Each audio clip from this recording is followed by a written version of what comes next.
Монгол Улсын ерөнхийлөгчөөс өөр толгогдсон бүр эрхийнхээ хүрээнд Монгол Улсын ерөнхий прокуророор улируулан томилж ажиллах талаар их хурлаа зөвшөлдсөөр жаргал сайхан прокурорыг оруулж ирж байна.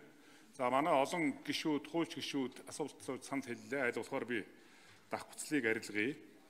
За жаргал сайхан прокурорыг дэмжиж байгаа. Дэмжихийн учир юунд байна гэхээр зэрэг прокурорын орон нутгийн байгууллагаас ажлын гараагаа эхлэж 37 жил энэ байгууллагатай ажиллаж ерөнхий прокурор хүртэл өсөн дэвшиж ажилласан байна. Тийм учраас энэ прокурорын байгууллага түүний чиг үүргийг хэрэгжүүлэх эрх зүйн орчинг нь ер нь том дүр зургаар нь бүрэн харж чадах тийм хэмжээнд мэрэгжлийн ур чадвар ёс зүй төлөвлөсөн хүн юм байна. Нэг, хоёрдугаар хэн нэгний нөлөөнд автаад байхааргүй хараат тусаар ажиллах тийм хуульч хүний хат үнэт зүйл суусан хүн юм байна. Тийм учраас тийм үе насан дээрэнж байгаа хүн юм байна. Тийм учраас энэ хүнийг улиран томлох энэ саналыг дэмжих ёстой гэсэн ийм тов тодорхой байр суурьтай байна гэж нэг. Хоёрдугаар нэг зүйл байна. Эрүү зөрчлийн энэ хууль тогтоомжийг улсын хэмжээнд нэгмөр хэрэгжүүлэх чиг үүрэгтэй байгуулгаа. Тийм учраас энэ чиглэлийн эрх зүйн орчингийн урьдчилан сэргийлэх гэдгийг юм уу ухамсар төлөвчлийнх нь асуудал энэ хүмүүст хэрхэн суухаар тийм эрх зүйн орчин байна вэ?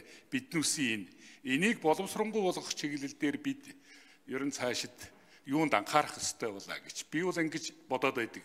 Аливаа хууль тогтоомж гэдэг бол нийгмийн харилцаа зохицуулахаас гадна бас урьдчилан сэргийлэх гэдэг юм уу, төлөвчлийн гэдэг юм уу, ийм өр нөлөө нь бас явах ёстой. Энэ талаасаа ер нь ямар байгаа бол гэж.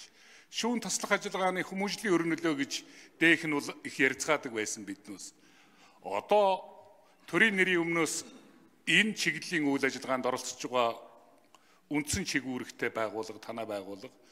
Тийм учраас энэ шүүн таслах ажиллагааны үйл явц түүний нөлөөллийн талаар ер нь таны байр суурь бодол ямар байна вэ? Нэг ийм зүйл дээр тодорхой хариулт мэдээлэл авах. За ажлын хэсгийн 9-р микрофоны жаргал сайхан прокурор хариулт өгнө. За гишүүний асуултанд хариулъя. Хуультай холбоотой зүйлдер хууль эрх зүйн орчин хамгийн чухал. Энэ зүйл дотор тэр тусмаа энэ хуулийн хэрэгжилтийг хангуулж ажиллаж байгаа прокурорын хувьд хууль нэг утгаар ойлгогддог, салаа утгагүй ийм л хууль байх ёстой. Хоёр дахь нь би Монгол Улсын их хурлын дарга Амар улсын даргын олон яриаг сонсч байсан. Хэм хэмжээ тогтоосон энэ актууд бол хүний эрхийг зөрчдөг хамгийн гол актууд. Олон улсын байгууллагын индексэрч шаардлагаарч энэ эрх зүйн хэмжээ тогтоосон актуудыг хуульчлал гэдэг ийм шаардлага тавьдаг. Тийм учраас энэ хэм хэмжээ тогтоосон актуудыг хуульчлах зайлшгүй ийм шаардлага байна. Дараагийн нэг гол зүйл юу гэхээр хуульд хамгийн тодорхой биш байдаг нэг заалт юу гэвэл бүх хуульд бусад гэдэг үг ордог. Энэ бусад гэдэг үг хүний эрхийг зөрчдөг хамгийн олон уутыг багтаасан ийм заалт байдгийг. Тийм учраас хуульд тодорхой байх ёстой зүйлүүд дотор ийм зүйлүүд бас прокурор өөрийн чиг үүргээ хэрэгжүүлж ажиллахад байдгийг.